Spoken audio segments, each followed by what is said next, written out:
Je me tiens devant vous avant que ne commence la liturgie pour vous dire la gratitude de la nation française. Gratitude à l'égard de tous ceux qui ont sauvé, aidé et rebâti Notre-Dame de Paris. Gratitude à l'égard de tous ceux qui sont présents au moment où nous nous apprêtons à la rendre aux catholiques, à Paris, à la France et au monde entier. Oui, ce soir, les cloches de Notre-Dame sonnent à nouveau et l'orgue dans un instant s'éveillera. Musique d'espérance, familière aux Parisiens, à la France et au monde. Les cloches de Notre-Dame sonnent à nouveau, qui ont scandé les heures du jour et celles de l'histoire.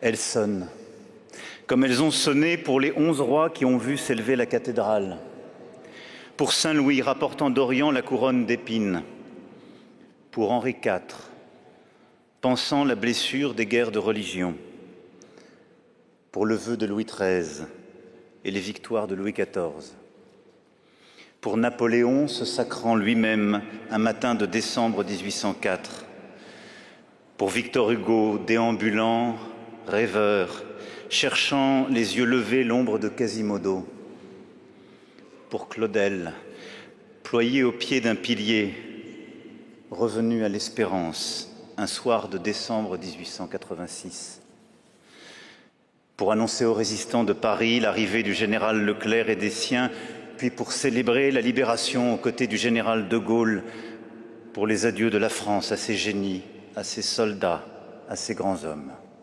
Oui, elles sonnent, elles qui ont accompagné notre histoire.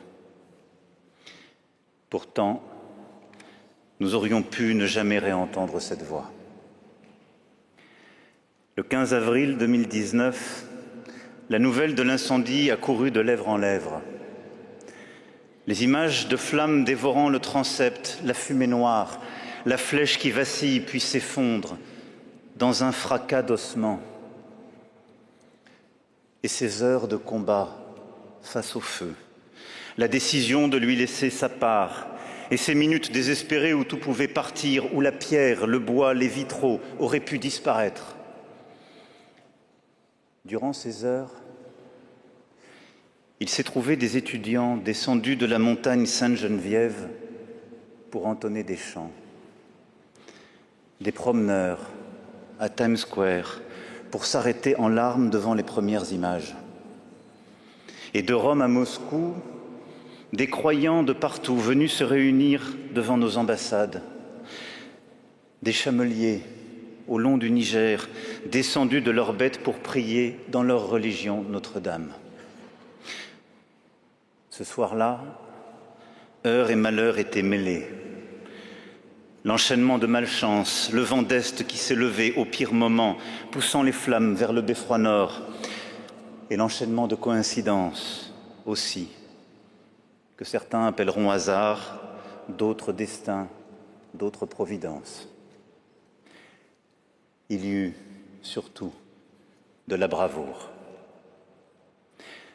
Celle de ces sapeurs-pompiers et de leurs chefs, envoyés pour une dernière tentative plus dangereuse encore que les autres. Ces hommes escaladant la façade, plongeant dans le feu afin d'empêcher les 16 cloches de tomber, et avec elles toute la cathédrale.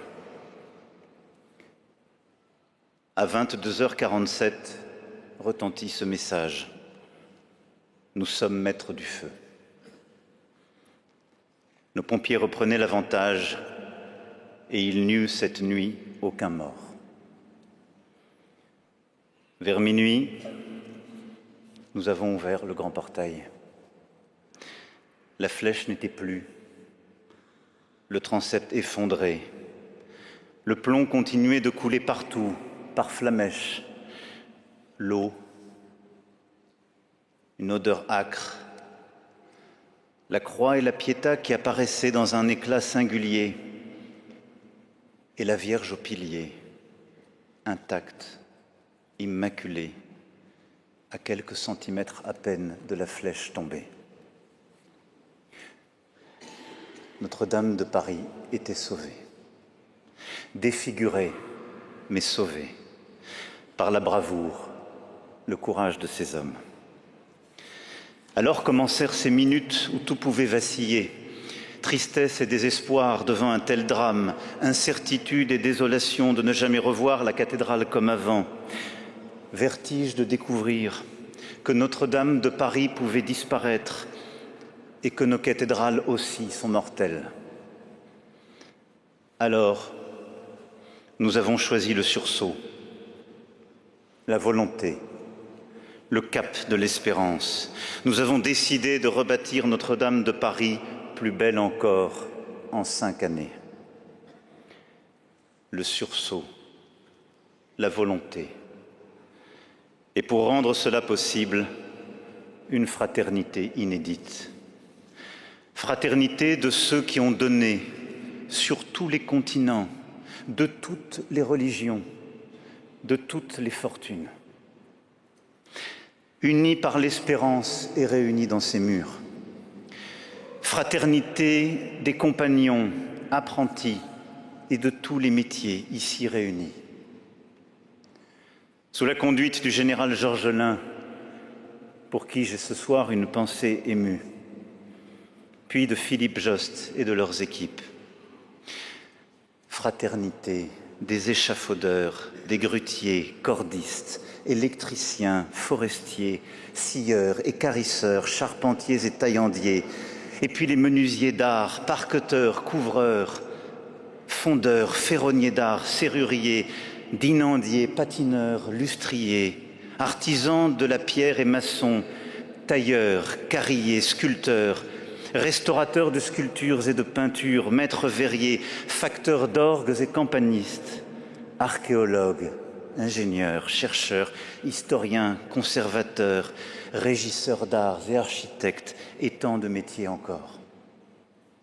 Oui, ces femmes et ces hommes, plus de 2000 durant 5 ans, se sont inscrits dans la chaîne de ceux qui, depuis le XIIIe siècle, ont bâti la cathédrale.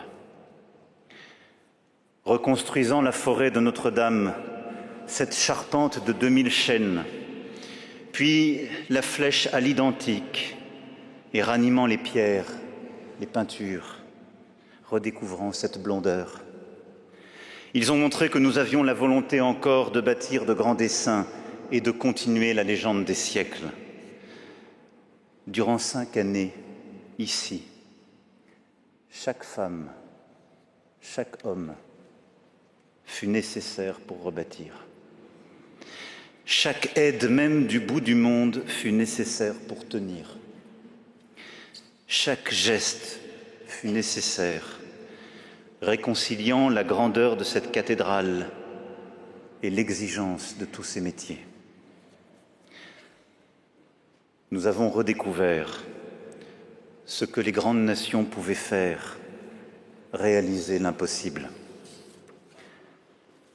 Cette cathédrale fut ainsi la métaphore heureuse de ce qu'est une nation et ce que devrait être le monde. Fraternité d'un peuple déterminé à faire de grands choix, fraternité universelle et entraide.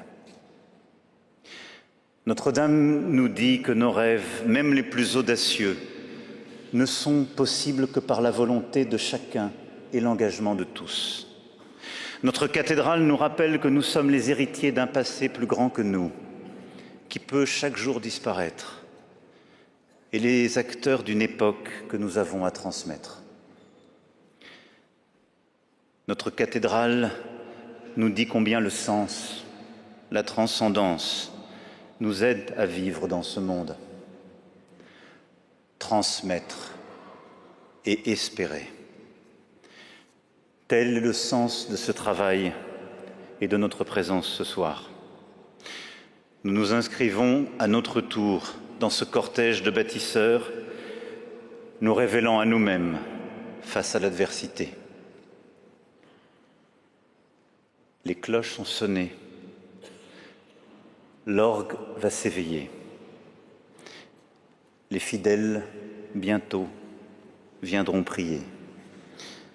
Le monde retrouvera la cathédrale rebâtie et embellie. Et nous, il nous faudra garder comme un trésor cette leçon de fragilité, d'humilité et de volonté. Et n'oubliez jamais combien chacun compte et combien la grandeur de cette cathédrale est inséparable du travail de tous. Ce soir, ensemble, nous pouvons partager la joie et la fierté. Monseigneur, Notre-Dame de Paris vous est redonnée. Ensemble, vous avez rendu cela possible. Soyez-en remerciés. Vive Notre-Dame de Paris, vive la République, vive la France.